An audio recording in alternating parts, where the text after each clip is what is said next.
साधु साधु साधु। नमो तस्से भगवतो अरहतो सम्मा संबुद्धस्से। सर्वप्रथम उन तथागत भगवान बुद्ध को मेरा नमस्कार एवं मेरे गुरुदेव के चरणों में सादर नमन। नमो बुद्धाय। आज एक बहुत ही सुंदर कथा के अनुसार एक सुंदर बात बताने वाले हैं। एक सास और एक बहू की कथा। मतलब कि इसमें बहुत जगहों पर होता है सास से कष्ट पाती है बहू, लेकिन इसमें एक बहू अपने सास को घर से निकाल देती है अपने बेटे के साथ, अपने पति के साथ मिल करके। लेकिन देखिए, सास सत्यवादी थी, गुणवान थी, इसलिए सास को अलौकिक दुनिया देवताओं के जरिए मदद मिल जाता है। तो देखते हैं कि आखिर क्या है। बहुत ही सुंदर और अद्भुत घटना है, बहुत ज्ञान और गुणों से भरपूर है इसमें। तो बहुत जगहों पर ये प्रॉब्लम होता है ना, सास और बहू का, बहुत काल से ही चली आ रही है। बहुत जगहों पर सास से कष्ट पाती है बहू, ऐसा है ना, अभी भी है बहुत जगहों पर। तो देखिए, ये घटना जो है बहुत ही आदर्शमय होगी आप सभी लोगों के लिए, क्योंकि हर घर में सास होती है, हर घर में बहू होती है। तो बहू में कमियां हैं तो ये ज्ञान सुन के बहू अपनी कमियों को बनाना चाहिए। सास में कमियां हैं तो सास लोगों को भी ये कमी बनानी चाहिए। तो देखिए, भगवान बुद्ध सब कुछ बताए हैं। भगवान बुद्ध का ज्ञान अधूरा नहीं, हर फील्ड में, हर तरफ में वो बताए हैं। उन दिनों भगवान बुद्ध जी श्रावस्ती में थे। श्रावस्ती में एक परिवार था, उसमें एक माँ, एक पिताजी और एक बेटा था। समय के साथ क्या हुआ ना कि पिताजी का देहांत हो गया। पिताजी के देहांत के बाद केवल बच गई कौन? माँ और बेटा। अभी बेटा क्या करता है, अपनी माँ को बिल्कुल देवता के समान सेवा करता था। रोज बेटा सुबह सुबह उठता है, सुबह सुबह उठ करके, उसमें तो ब्रश नहीं था, दातुन था, तो दातुन को माँ को देता है, फिर फ्रेश करवाता है। फिर सुबह में कुछ यागू पिलवाता है। यागू मतलब कि लाइक सूप टाइप का बना करके माँ को देता था। फिर माँ को स्नान करवाता है। फिर दोपहर में चावल वगैरह, खाना वगैरह बना करके माँ को देता है। माँ को देने के बाद फिर अपना ड्यूटी पर बाहर जाता था, खेत में काम करने या बाहर जो कुछ काम होता था वो। इस प्रकार अभी ये रोज रोज ऐसे ही पूरा मेहनत करता था अच्छे से। इसके बाद माँ एक दिन कहती है कि अरे, अकेला आदमी को इतना काम कैसे कर सकता है? तुम अकेले हो, मेरा काम भी देखते हो, मेरी सेवा भी करते हो, घर का काम भी देखते हो, खाना भी बनाते हो, बाहर का काम भी देखते हो। कोई अकेला इंसान इतना कर सकता है क्या? नहीं नहीं, ऐसे नहीं है, मेरी बात मानो। हम क्या करते हैं, एक अच्छी सी लड़की से तुम्हारी शादी करवा देते हैं। फिर क्या होगा कि वो घर का काम देखेगी, तुम बाहर का काम देखना, फिर खुशी खुशी रहना। उसको अच्छा नहीं लगा बेटा को, क्योंकि बेटा श्रद्धावान था, ज्ञान भी सुनने वाला था। वो बोला, नहीं माँ, मुझे शादी नहीं करनी है। इसीलिए क्योंकि हम जैसी सेवा आपकी करते हैं, हम जिस प्रकार सेवा करते हैं, हमें नहीं लगता है कि कोई दूसरी औरत आपको इतना देखेगी, आपको इतना संभालेगी, इसलिए हमें नहीं करना। माँ बोली नहीं नहीं बेटा, ऐसे नहीं चलेगा। फिर हमारे परंपरा को क्या होगा, हमारा खानदान को क्या होगा, खानदान को भी तो आगे बढ़ाना है। बेटा बोला, नहीं माँ, हम बहुत श्रद्धा मन से हम आपकी सेवा करते हैं। आपके जाने के बाद हमारा मन है इस सारे बंधनों से मुक्त होकर के भिक्षु बन करके मुक्ति के लिए मेहनत करना हम चाहते हैं। इसलिए हम आपकी सेवा कर लेंगे, आपको देख लेंगे, आप चिंता मत करें। देखिए अभी कैसा होता है, बहुत बार माँ खुद को ही दुख में डुबाने के लिए भी ये सब चल रहा है। देखिए आगे क्या होता है। माँ बोली ऐसे नहीं चलेगा, बहुत बोली माँ, बट बेटा नहीं माना। अंत में माँ अपना निर्णय से ही क्या की, एक लड़की को कहीं से ढूंढ करके रिश्तेदारों के द्वारा जरिए एक लड़के से जबरदस्ती शादी करवा दी बेटे के साथ। अब बेटा क्या करे, अब माँ करवा दी तो करना तो पड़ेगा, घर में रहना तो पड़ेगा। इसके बाद अभी वो जो नई नई बहू आई, वो देखेगी अरे बेटा तो बड़ा ही गुणवान है, श्रद्धावान है, अपनी माँ को भगवान के समान मानता है, हमें भी उतना नहीं देखता है, मतलब कि पत्नी से उतना वो नहीं है लगाव जितना माँ के साथ है। पत्नी सोची कि ऐसा तो अगर हम भी सेवा करेंगे तो मेरा पति मुझे भी मानने लगेगा, क्योंकि शादी पति का उस पति के साइड से नहीं ना हुआ, मतलब पति का पसंद से नहीं हुआ, माँ के पसंद से हुआ ना। तो ये सोची ऐसा तो हम भी सेवा करेंगे तो मेरा पति फिर मुझे भी मानने लगेगा। फिर ये क्या कि जब पति सेवा करता था तो ये एकदम बीच में कूद करके ये भी सेवा करती है, तो अभी सारे काम में ये मदद करने लगी, अच्छे से सेवा करने लगी। ऐसा करते करते क्या हुआ, अभी पति को लगा कि बेटा को कि नहीं, जो पत्नी है सचमुच में गुणवान है, पत्नी सचमुच में अच्छी है, एकदम हमसे भी अच्छा सेवा करती है लग रहा। कोई बात नहीं, अच्छा। अभी पति को विश्वास हो गया अपनी पत्नी पर। तो पहले क्या होता था ना कि कुछ भी मिठाई या कुछ अच्छा चीज़ मिलता था तो पहले सीधा अपने माँ को देता था, इसके बाद फिर सेकेंड में पत्नी को देता था। अब क्या होता है, पत्नी पर विश्वास हो गया तो अभी सबसे पहले जो कुछ भी मिठाई या कुछ भी अच्छी चीज़ मिलती थी तो पहले अपने ला के पत्नी को ही दे देता था, तब फिर माँ को। पत्नी सोची पहले तो अपनी माँ को देता था लेकिन अभी मुझे देता है, इसका मतलब अभी इसको हम पर विश्वास हो गया है, और अभी लगता अब अपना माँ को उतना मतलब पहले जैसा प्यार व्यार अब लगता है नहीं है। ऐसा है तो हम क्या करेंगे, हमको दिमाग आ रहा है, हम कुछ करेंगे, इसके लिए उपाय लगाएंगे। अगले दिन क्या हुआ, जब पति काम करके शाम को आ रहा था ना, तो ये अपना दरवाजे पर एकदम पूरा मुंह को एकदम 2 किलो गिरा करके, मतलब कि पूरा मुंह को पूरा लटकाए बहुत दुखी से गेट पर बैठी हुई थी दरवाजे पर। पति पूछा क्या हुआ सुंदरी, क्या बात है? नहीं, हम बहुत दिन से बोलना चाह रहे थे लेकिन आपको बोल नहीं पाए, लेकिन आज नहीं, अब सहन नहीं होगा। हमारी इस छोटे से दिल को बड़ा ही दर्द हुआ, बहुत दर्द हुआ, अब और नहीं सह सकते हैं। क्या हुआ? नहीं, हम आपको कह नहीं रहे थे लेकिन आज कहेंगे। इस आपकी माँ के कारण हमको बहुत कष्ट हो रहा, हमको बहुत पीड़ा हो रहा, हमको बहुत डांटती है आप जाने के बाद। झूठ बोल रही है पूरा का पूरा, तो इसलिए हमको बहुत मुश्किल हो रहा है, हमको बहुत दुख हो रहा। पति कुछ नहीं बोला, चुप हो गया और घर में अंदर चला गया। अगले ही दिन फिर ये क्या करती है, अभी देखिए, अभी पत्नी, अभी बहू का नखरेबाजी शुरू होता है। देखिए कितना ये दुष्ट थी ये बहू। अभी बहू क्या करती है, खाना बना करके जब खाना देती है ना, तो जो यागू देती थी पहले सूप, तो सूप में या तो बिल्कुल ठंडा करके देती है, एकदम ठंडा। तो माँ बोलती है कि अरे बहू ये तो बहुत ठंडा है, तो ये क्या करती है, बहुत गर्म देती है। बहू अरे ये तो बहुत गर्म है, पूरा पानी उझल के दे देती है। फिर देती है बिना नमक का, कहती है, सास कहती है कि अरे बहू इसमें तो नमक नहीं है। अगले ही पल वो क्या कहती है, नमक एकदम गिरा देती है 1 किलो जैसा। अरे बहू नमक बहुत ज़्यादा है। वो गुस्सा करती है, अरे कि इस माँ को, इस सास को कभी खुश नहीं कर सकता, इतना करते हैं इतना करते हैं पर फिर भी कुछ नहीं, फिर भी कुछ नहीं।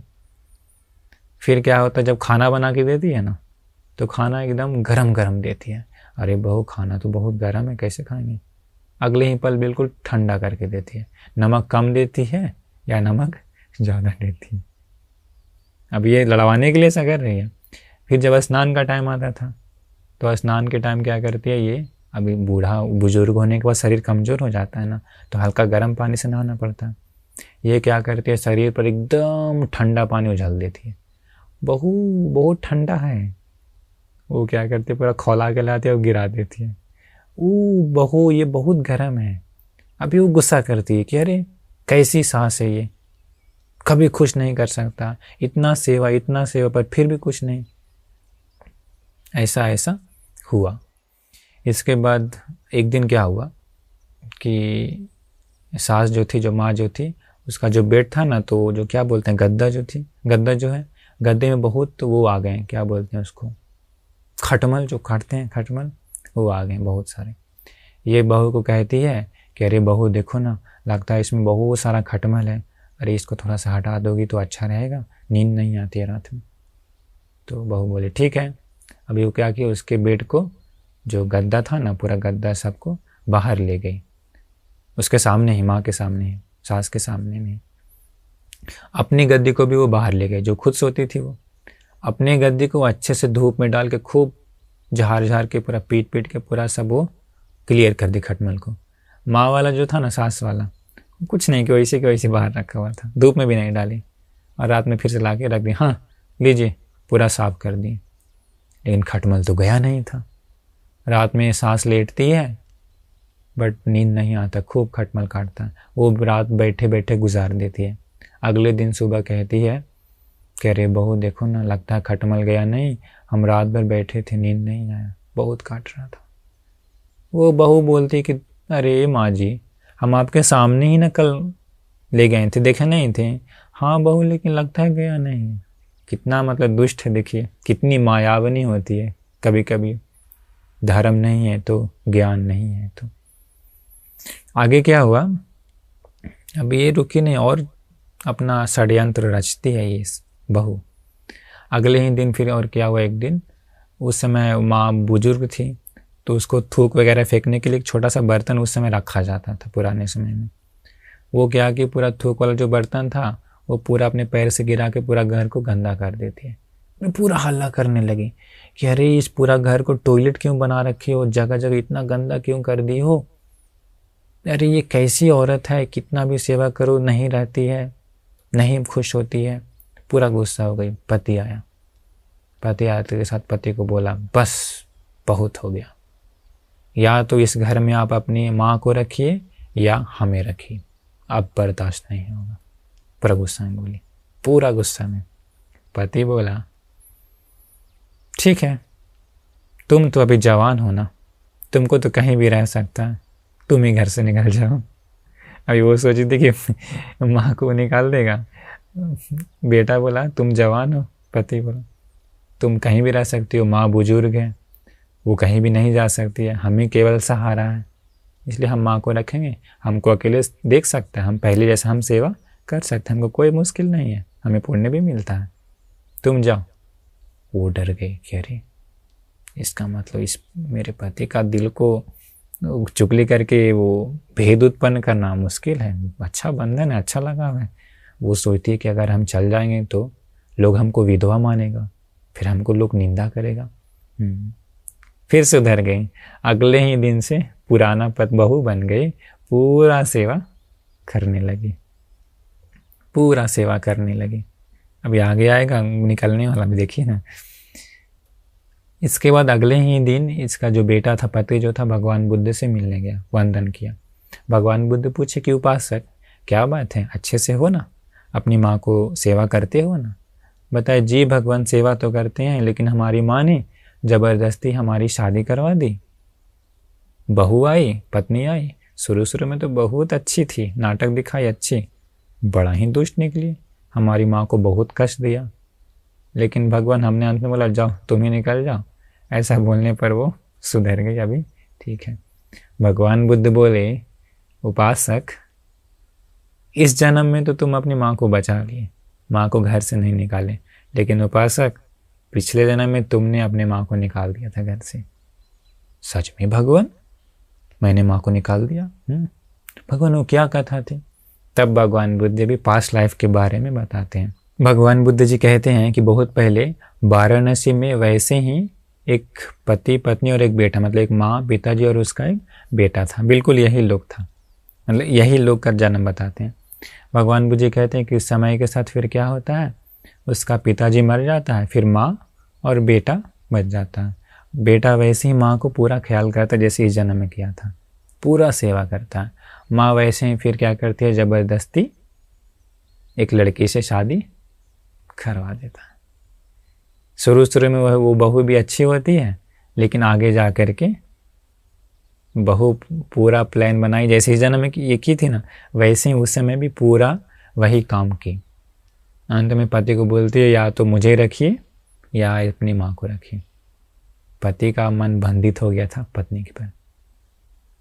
पति बोलता है अपनी माँ से कि माँ तुम क्यों इतना परेशान कर रही हो हमारी पत्नी को, अरे हम लोगों का घर का जीवन खुशी से बिताने तो दो, क्यों परिवार को तोड़ने में लगी हो, कोई सुख नहीं है, कोई चैन नहीं है, कितना दुख से रहती है ये देखो, कितनी मेहनत करती है ये पति फंस गया था उसका माया जाल में, सत्य नहीं दिख रहा था पति को, इसलिए माँ बस बहुत हो गया, हमने आपको बहुत जितना हो सके उतना मैंने सेवा किया, अब आप अपना रास्ता देखिए, अपनी रास्ता देखिए। माँ को ऐसा बताया। देखिए वही बेटा जो जिस माँ ने कितने कष्ट से 9 महीने गर्भ में रख करके बेटे को जन्म दे करके पाल पोस करके दूध पिला करके बड़ा करके उतना बड़ा कर देती, उसी माँ को कहता है बेटा कि बस अब बहुत हो गया, बाबा अपना देखिए, क्योंकि वहाँ पर वो देख नहीं ना रहा है, सत्य ज्ञान नहीं जानता है। माँ को बहुत ही दुख हुआ।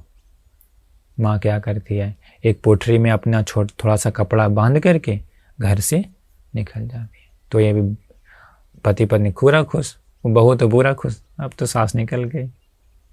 अभी सास क्या करती है, वो उसकी माँ जो जान पहचान वाले घरों में जा कर के वहाँ कूली का कुछ काम करके, नौकर का कुछ काम करके किसी तरह से अपना पेट पाल लेती थी। घर से निकालने के बाद फिर क्या हुआ, ये जो बहू थी ना, जो दुष्ट बहू थी, बहू गर्भवती बन गई। गर्भवती बनने के बाद पूरा खुश, बहुत खुश। अभी पति को कहती है कि देखिए स्वामी, देखिए वो कितनी पापिन थी, कितनी अभागिन थी। जब तक वो घर में थी आपकी माँ, वो सास, तब तक मैं गर्भवती नहीं बनी, पूरा अभागिन। देखिए घर से जैसे ही गई वो, हम गर्भवती बन गए, अभी भाग गया हम लोगों के घर में, अभी हम लोग अभाग्य को घर से निकाल दिए। पति खुश हुआ, हाँ बात तो लग रहा है सही। कुछ समय बाद क्या हुआ, बेटे का जन्म हुआ, संतान का जन्म हुआ। संतान का जन्म होने के बाद और खुश। अभी वो पति को कहती है कि देखिए स्वामी, पहले हमारे घर में कोई संतान सुख नहीं था, वो अभागिन को जैसे ही घर से निकाले संतान सुख हो गया। अभी यही बात फैल गई बगल वाले घर में भी।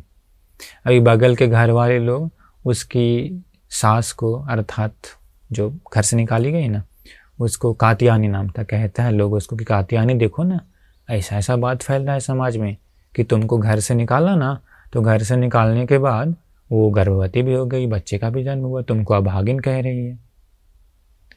वो सोचती है कि हमने तो सचमुच में अपने बहू को कोई कष्ट नहीं दिया, कोई पीड़ा नहीं दी, उसने ही मुझे बहुत कष्ट दिया, लेकिन मैंने कष्ट नहीं दिया, मैं दया मैत्री से ही रही। अरे इस सचमुच में इस संसार से सत्य नाम का, मानवता नाम का जो गुण है, सत्य मानवता, माँ पिताजी को सेवा करने का जो धर्म है इस दुनिया में, वो तो मर गया। अरे अच्छाई इस दुनिया से मर गया, इसीलिए उसको संतान सुख भी हो गया भगाने के बाद।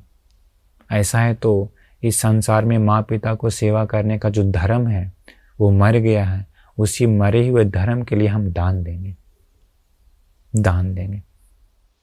ऐसा करके वो क्या करती है, शमशान घाट में जाती है। चावल और तिल का आटा, और चावल और तिल का आटा वैसा लेकर के जाती है। जा कर के शमशान घाट में 3 खोपड़ी को, मनुष्य का खोपड़ी को एक जगह रख के चूल्हा तैयार करती है, एक छोटा सा बर्तन लाती है। इसके बाद तैयार करके वो बगल में पोखर में जा कर के नहा लेती है। नहाने के बाद अपने पूरे सिर को भिगो लेती है, बालों को। सफ़ेद वस्त्र पहन ली। अभी आके चावल को धो रही थी पकाने के लिए। उसी समय शक्र देवराज, मतलब कि हमारे बोधिसत्व, शक्र देवराज के रूप में थे। समय समय पर वो धरती को देखते थे कि अभी धरती कैसा चल रहा है, सत्य पर चलने वाले लोग हैं कि नहीं। तो वो देखा कि अरे इस सास को घर से निकाल दिया गया है, बेचारी सत्यवादी है, करुणावान है, दयावान है, मदद करना चाहिए। इसके बाद शक्र देवराज जी क्या किए, एक ब्राह्मण का वेश धारण करके उसी के साइड से गए जहाँ पर वो खाना पकाने के लिए रेडी हो रही थी। फिर शक्र जी ऐसा पूछते हैं कि अरे इस शमशान घाट में ये कौन है जो सफ़ेद वस्त्र पहनी हुई है। इसके बाद लग रहा है कि कुछ खाना पका रहे, पर शमशान घाट में किसके लिए खाना पका रही है। तो कात्यायनी, वो जो माँ थी, वो कहती है कि हम खाने के लिए खाना नहीं पका रहे हैं। इस दुनिया में माँ पिता को सेवा करने का जो धर्म नाम का चीज़ था ना, वो मर गया है। उसी मरे हुए धर्म के लिए हम ये दान तैयार कर रहे हैं। हमको विश्वास है कि धर्म मर गया है। तो वो ब्राह्मण कहता है कि अरे कात्यायनी, ये तुम जो बोल रही हो कि माँ पिता गुरु लोगों को सेवा करने का जो धर्म होता है, सत्य, वो मर गया। तुम इसे सही नहीं कर रही हो, थोड़ा सोच समझ के बोलो। तुमने कभी सुना नहीं है कि इस लोक में शक्र देवराज इंद्र हैं, वो भी धर्म के बल पर ही, अच्छे गुणों के बल पर ही वो देवता बन जाता है। फिर तुम कैसे कह सकते हो कि धर्म मर गया? तो वो कहती है कि नहीं, मुझे पक्का भरोसा है। आप नहीं जानते हैं, हमारे घर में एक बहू थी। हमने बहू को कभी भी कोई कष्ट नहीं दिया, लेकिन बहू मुझे बहुत कष्ट दी। अब मेरे बेटे अर्थात अपने पति के साथ मिल करके मुझे घर से निकाल दी, मार के घर से भी निकाल दी, बहुत डांट करके। घर से निकालने के कारण अभी उसको संतान सुख की प्राप्ति भी हुई। इसका मतलब अपने सास को कष्ट दे करके घर से निकालने के कारण संतान सुख भी मिला, माँ को घर से निकालने के कारण हमारे बेटे को। तो सच में धर्म तो मर ही गया ना, ऐसा हो तो हमें पूरा विश्वास हो गया। तो फिर वो ब्राह्मण क्या करता, शक्र देवराज जी का रूप धारण कर लेता अपना उसके सामने। कहता है कि ये कात्यायनी देखो, साक्षात हम शक्र जी हैं। तुम्हें पता, हमने पिछले जन्म में माँ पिता को जीवन भर सेवा किया, बड़े बूढ़े लोगों को जीवन भर सेवा किया। मैंने कभी भी क्रोध नहीं किया है, कठोर वाणी में कभी भी नहीं बोला, सदा सत्य ही बोला हूँ। इसके बाद चुगली कभी नहीं किया हूँ, व्यर्थ वाणी कभी नहीं बोला हूँ। इस प्रकार इन 7 व्रतों का पालन मैं किया हूँ। उसी सत्य का बल से हम शक्र बन गए हैं। देखिए, हमने माँ पिता को खूब सेवा किया है, मैं साक्षी हूँ। तुम कैसे कह सकती हो कोई धर्म मर गया है दुनिया से? धर्म नहीं मरा। कात्यायनी, हम अभी तुम्हारे बेटे, तुम्हारे बहू और संतान को हम भस्म कर डालते हैं। हम अभी जाते हैं, वो कष्ट दिया है। माँ तुरंत डर गई। वो माँ तुरंत हाथ जोड़ के बोलती है कि हे देवराज जी, ऐसा मत करिए, उन्हें भस्म नहीं करिए।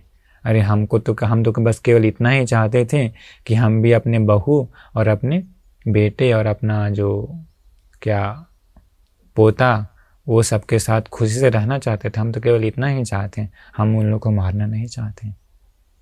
तब शक्र देवराज इसका गुण बोलता है, अरे देखो, ये है तुम्हारे दिल का गुण, तुम में दया है, तुम्हें मैत्री है, तुम्हारे दिल में करुणा है। यही तो धर्म है, बोलो क्या चाहिए तुम्हें?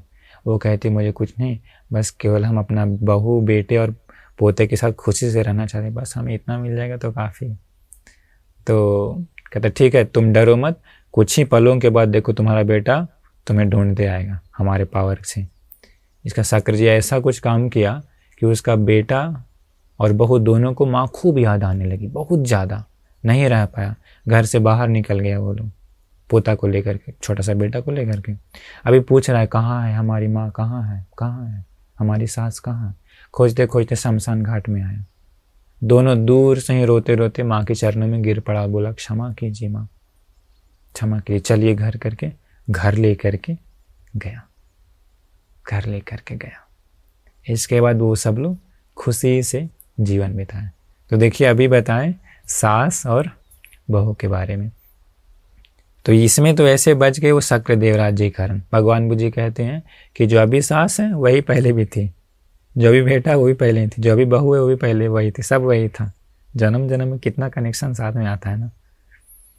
तो अभी देखिए, बहुत जगहों पर क्या होता है, सास बहू को कष्ट देती है, बहुत जगह पर सुना भी है। लेकिन कभी भी सास ये चाहेगी कि उसको उसकी खुद की बेटी को कष्ट मिलेगा तो कैसा लगेगा? खुद की बेटी को कष्ट मिलेगा तो खराब लगेगा ना। जिस प्रकार खुद की बेटी को कष्ट मिलता है, वैसे दूसरों की बेटियों को भी कष्ट मिलता है, तो भी अच्छा नहीं है ना। तो इसीलिए जो बहू को भी अपनी बेटी मान करके रखेगा तो कितना अच्छा है। वैसा ही जो बहू आती है, वो बहू भी सास को अपनी माँ के समान मान के रखेगा तो कितना अच्छा है। तो कोई दिक्कत नहीं होगा। हर बहू को ये सोचना चाहिए कि वो भी एक दिन सास बनेगी। बहू के समय अगर अच्छा से कर्तव्य करती है तो सास के समय खराब से कर्तव्य नहीं करना चाहिए। हर सास को भी समझना चाहिए कि ये बहू हमारी बेटी है, अपनी बेटी है, क्योंकि इस जन्म में कष्ट देंगे तो अगले जन्म में खुद को कष्ट मिलेगा। जैसे सास बन करके इस जीवन में बहू को कष्ट दे रहे हैं ना, अगले जीवन में जब खुद बहू बनेंगे ना, खुद कष्ट मिलेगा। ये ऐसा ही कर्म। अगर बहू सास को कष्ट देती है तो अगले जीवन में उसी बहू को कष्ट मिलेगा। ऐसा ही एक कर्म, ऐसा ही एक कर्म।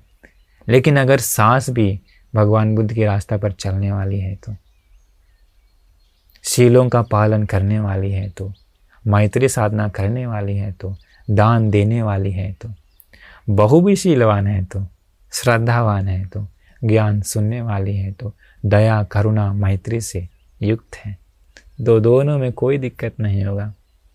वैसा लोग खुशी से रह सकता है, खुशी से जा सकता है। इसीलिए तो भगवान बुद्ध की रास्ता पर चलने वाले लोगों का फायदा है कि भगवान बुद्ध के रास्ता पर चलने वाले लोग बदला, क्रोध ये सब नहीं करते हैं। चाहे सास हो या बहू, तो सास बहू और पूरा फैमिली अगर ज्ञान के रास्ता पर चलता है तो, दया करुणा मैत्री से युक्त है तो, ज्ञान सुनता है तो उन लोगों में कभी कोई कष्ट नहीं आएगा। सास हमेशा बहू को बेटी ही मानेगी, बहू अपनी सास को माँ के समान मान करके ही सेवा करेगी। और अगर उस प्रकार करती है तो बहुत पुण्य मिलता है, और वही पुण्य सुगति में जाने के लिए भी पर्याप्त हो जाता है। अगर मैत्री चित्त से करती है तो, गुस्से से करेगी तो कोई पुण्य नहीं मिलेगा। कह रहे केवल हमको काम करना है, हमको काम करना है, वैसे करेगी तो नहीं मिलेगा। मैत्री चित्त से करेगी ना, माँ के समान मान करके, तो बहुत पुण्य मिलता है।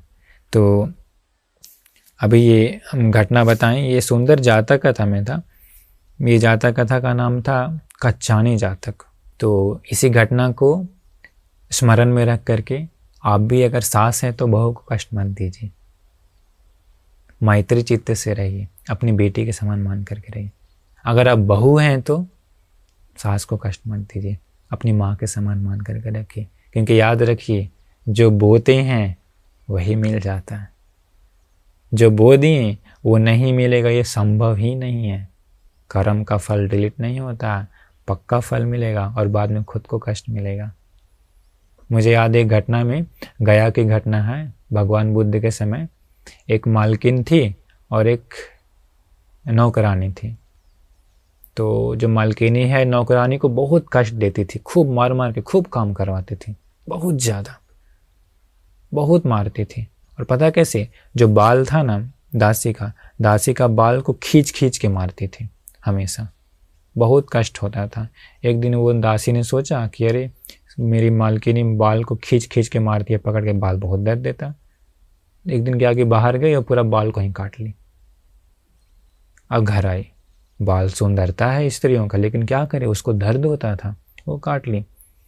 आने के बाद मालकिनी, अच्छा बाल को काट ली, ठीक है समझा देते हैं। वो मालकिनी ने क्या किया, एक रस्सी ऐसा बनाया कि उसको खोल ना पाए और गले में डाल दिया उसका।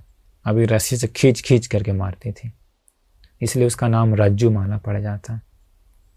बहुत दुख सहन की, वो सोचे अरे इस जीवन का क्या प्रयोजन, इतना दुख, हम मर जाएंगे। वो जंगल में गई, फांसी तैयार की मरने के लिए, बगल में भगवान बुद्ध, उसके भाग्य से बगल में भगवान बुद्ध जी आ गए। भगवान बुद्ध से वो ज्ञान सुने, श्रोतापन्न हो गई। श्रोतापन्न होने के बाद फिर उसका सारा दुख दूर हो गया, सत्य समझ में आ गया कि क्या सत्य है। घर गई, बहुत शांति, पूरा शांत स्वभाव है, कोई हलचल नहीं। मालकिनी सोची अरे कुछ तो परिवर्तन आया है इसमें, इतनी बदल कैसे गई। राज पूछी, वो बताई मैं मरने गई थी, भगवान बुद्ध से ज्ञान सुना। वो सोचे तुम्हारे जीवन में इतनी शांति आ गई तो हमारे जीवन में अभी आएगी, हम भी सुनेंगे, बुलाओ भगवान बुद्ध को। भगवान बुद्ध को घर में बुलाएं, भगवान बुद्ध ज्ञान बताएं। फिर इसके बाद बताएं कि अभी जो, फिर ज्ञान बताने के बाद फिर वो दोनों एक दूसरे से क्षमा मांग लेती है। फिर भगवान बुद्ध बताएं, पता है सत्य राज, इस जीवन में जो मालकिनी थी ना, पिछले जीवन में वो दासी थी, और इस जीवन में जो दासी थी जो खूब मार खाती थी, पिछले जीवन में मालकिनी थी। और पिछले जन्म मलकिनी दासी को खूब कष्ट दिया, तो पिछले इसी जन्म में पूरा उल्टा हो गया। जो उस जीवन में मार खाती थी, इस जीवन में मलकिनी बन गई, और जो उस जीवन में मलकिनी थी, इस जीवन में क्या हुआ, दासी बन गई। कर्म का फल देख कैसे कैसे आ गया उन लोगों का। तो इसलिए बताते हैं कर्म का फल फिर बच नहीं सकता है। इसलिए सास बेटी को, बहू को बेटी समझना चाहिए, एक बहू अपनी सास को माँ समझना चाहिए, और ज्ञान के मार्ग पर है तो उन लोगों का जीवन खुशियों से भर जाएगा। इसलिए हम भी आशीर्वाद करते हैं कि ये सुंदर घटना बहुत ही आदर्शमय रहेगा, ज्ञान से युक्त होगा। तो इसलिए आप भी सत्य के मार्ग पर चलते हुए, ज्ञान के मार्ग पर चलते हुए मैत्री चित्त से जीवन बिताने का भाग्य मिल जाए। नमो बुद्धाय।